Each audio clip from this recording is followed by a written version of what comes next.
elle possédait des ailes. La souris ne pouvait pas aider un être qui possédait des ailes.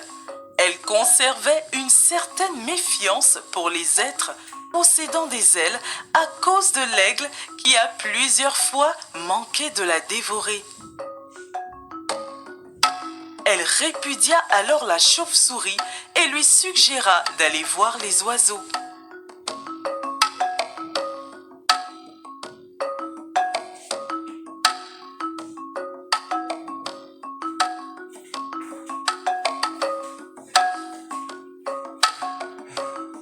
La chauve-souris se présenta chez l'aigle pour lui demander de l'aide.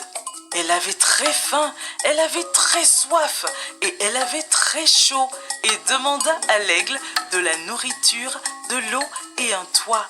L'aigle avait certes fait des provisions, mais il ne pouvait se permettre de partager ses réserves avec tout le monde.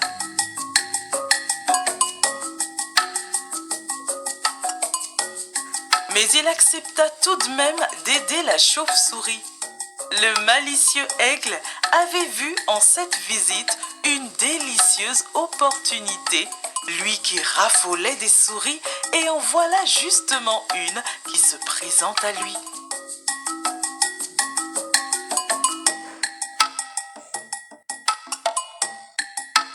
Après avoir reçu la chauve-souris, l'aigle affûta ses serres et l'attaqua dans le but de la dévorer. Celle-ci, pour se défendre, se mit à voler aussi loin et aussi haut qu'elle le put. Surpris, l'aigle regarda la chauve-souris s'éloigner haut dans le ciel. Elle n'avait jamais vu une souris voler. Encore plus affaiblie par la faim, la chauve-souris devait au plus vite trouver une solution, car la situation devenait alarmante. Dans la savane, aucun animal ne voulait d'elle. Sa cousine l'avait rejetée et l'aigle voulait la dévorer. Elle songea alors à demander de l'aide auprès des hommes. Tenaillée par la faim, par la soif et par la chaleur, elle se rendit dans le village des hommes pour leur demander de l'aide. À l'entrée du village, elle vit des enfants, elle se présenta à eux et leur demanda de l'aide. Ceux-ci trouvaient la chauve-souris rigolote. Ils n'avaient jamais vu de leur vie une souris volante. Ils se mirent alors à la poursuivre, chacun d'eux essayant de la capturer. Elle aurait bien voulu les amuser, mais ce n'était pas le moment. Elle s'enfuit et alla se réfugier dans une grotte à l'abri de la chaleur. Très affaiblie, elle perdit connaissance.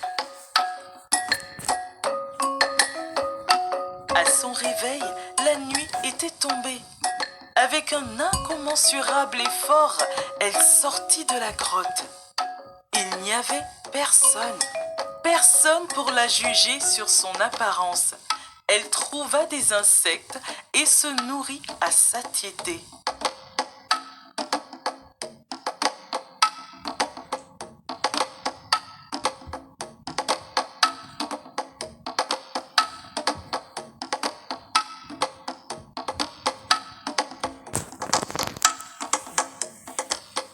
Elle étancha ensuite sa soif grâce à une mare d'eau qui se trouvait non loin de là.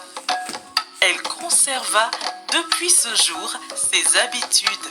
C'est à cet instant que la chauve-souris devint un animal nocturne.